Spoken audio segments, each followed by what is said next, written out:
I've loved the theater and movies since I can remember. In fact, my early years were spent backstage as my father played the lead in everything from West Side Story to Camelot. I was always drawn to the more complex characters, the ones who make all the wrong choices before they make the right one, or who are dealing with abuse or possibly even turn to crime until they meet that one person who sees something special in them. And that act of truly being seen transforms them such that they can build a positive new life out of the ashes, like the proverbial phoenix. Those are my favorite stories, and the box office says I'm not alone. There are countless stories of redemption. Cool Hand Luke, Blade Runner, Pretty Woman, Shawshank, the Wild Bunch, and even Star Wars. Han shot first.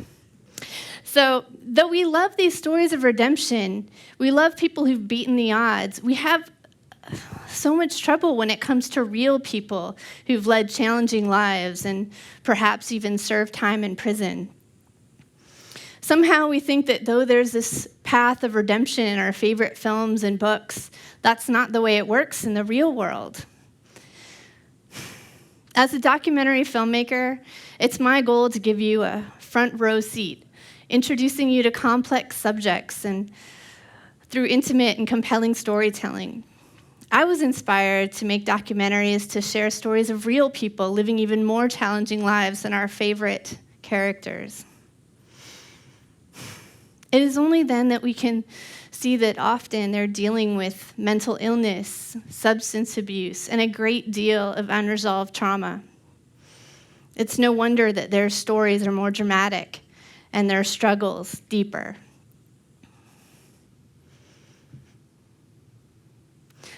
All of these men are award-winning filmmakers, but they also share a history of incarceration. In fact, Charles Dutton discovered his love of the theater while in solitary confinement when he was able to read a copy of Black Playwrights. Stephen Fry, diagnosed bipolar, spent a year in prison for credit card fraud. Tim Allen could have been serving life for dealing narcotics, but received a drastically reduced sentence for giving over names of other dealers and suppliers.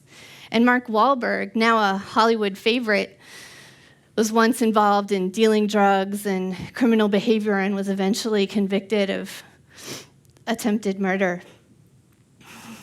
My point is that through their characters and eventually through interviews, we get to know them and begin to see them as flawed human beings working to overcome the mistakes of their past instead of just as their crime.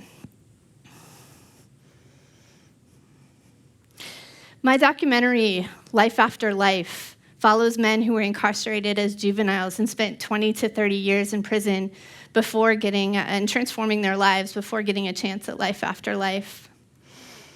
In the 6.5 years that we've been making this film, I've found that conversations about change are extremely difficult if we demonize everyone there. We are great at dehumanizing people in war and corrections, making it so much easier to dismiss or harm them. But if we continue to see all incarcerated men and women as a group instead of individuals with unique stories and potential, we'll continue to have the issues that plague our country today. When I was 17, a young man who was a gang inductee assaulted me and held a gun to my head. Luckily, I was spared, but later I found out that someone else was not so fortunate. There are so many questions that have plagued me over the past 20 years. Would that young man be serving life in Joliet prison if someone he had trusted had shown him a different life? Would he grow out of the violent and destructive behavior? And if he did, would we trust him to make a different choice?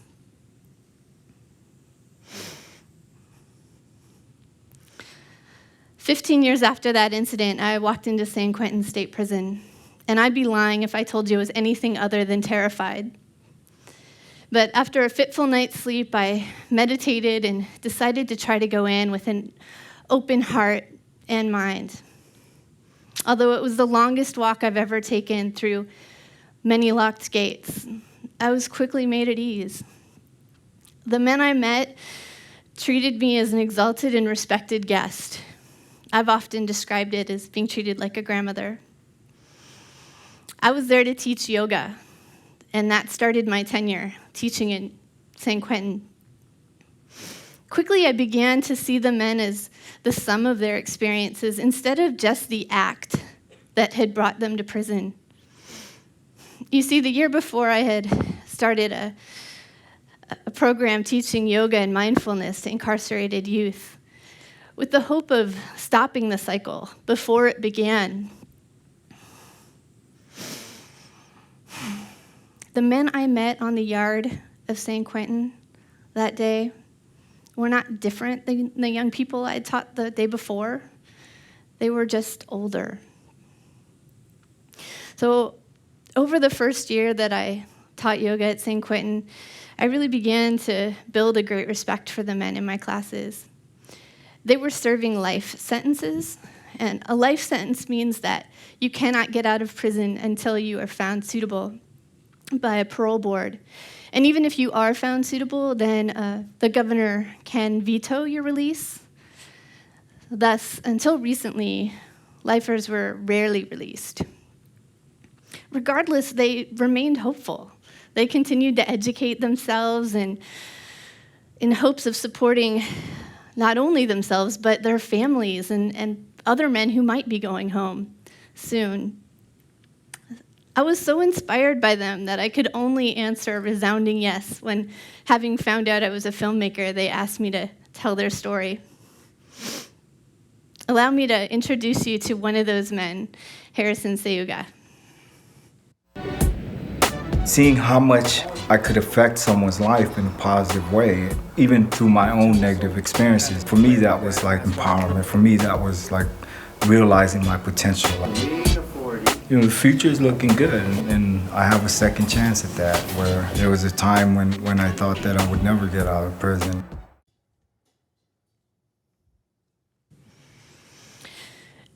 Arguments against letting men like Harrison out of prison are the high recidivism rates that we have. Recidivism means that you get out of prison and then you commit another crime. However, what are we doing to support a successful transition back into the community? We seem to be more interested in punishment rather than reform and rehabilitation. My good friend, Fania Davis, has said, this is an eye for an eye and tooth for a tooth mentality that leaves our communities toothless and blind, and if trends continue, manless. So let's talk history. The war on drugs kicked off a trend of mass incarceration that was led by Nixon in the 70s and largely driven by Reagan in the 80s. So what this means in numbers is that the total people under the umbrella of corrections skyrocketed from 2 million in 1982 to over 7 million in 2007. That's 1 in 31 adults under the umbrella of corrections, a classroom. At the same time, the US holds 5% of the world's population, but 25% of the world's incarcerated people. And just to really drive it home, at the same time, we currently are at, the violent crime rate is at a 60-year low.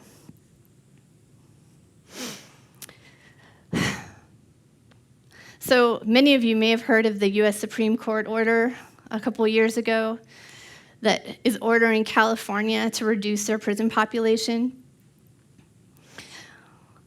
because of overcrowding and subsequent allegations of human rights violations.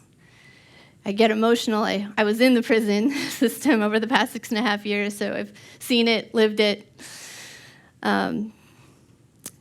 So this is one of the things that, so whether we like it or not, something has to change. And to look at this from another perspective, one that we're in a college, may be very familiar to most of you, is that our current California General Fund budget provides $4.9 billion for higher education and $8.7 billion for corrections and rehabilitation. That is, 1 year of prison costs more per person than 1 year at an Ivy League university. It seems it's no longer feasible to build and fund more prisons without greater harm to society as a whole. There are other options, possibly parole, but politicians and governors reject it because they don't want to be seen as soft on crime. But at what point can we begin to move the conversation from one that focuses only on victims' rights to one that includes restorative justice? I believe that the former San Quentin warden, Robert Ayers, says it well. If we can make an investment in these people so that when they go out, they do not add to the list of victims in the community, that's what we do for the victims. That's what we do for public safety, and that's what we're doing for our children.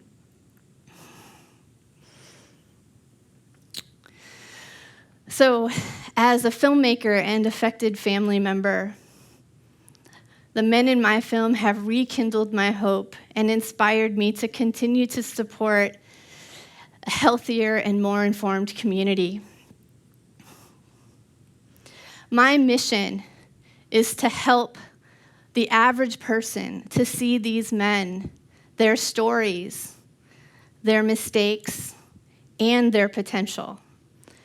Only when we have that empathy, only then can we really begin to make real progress for them and us.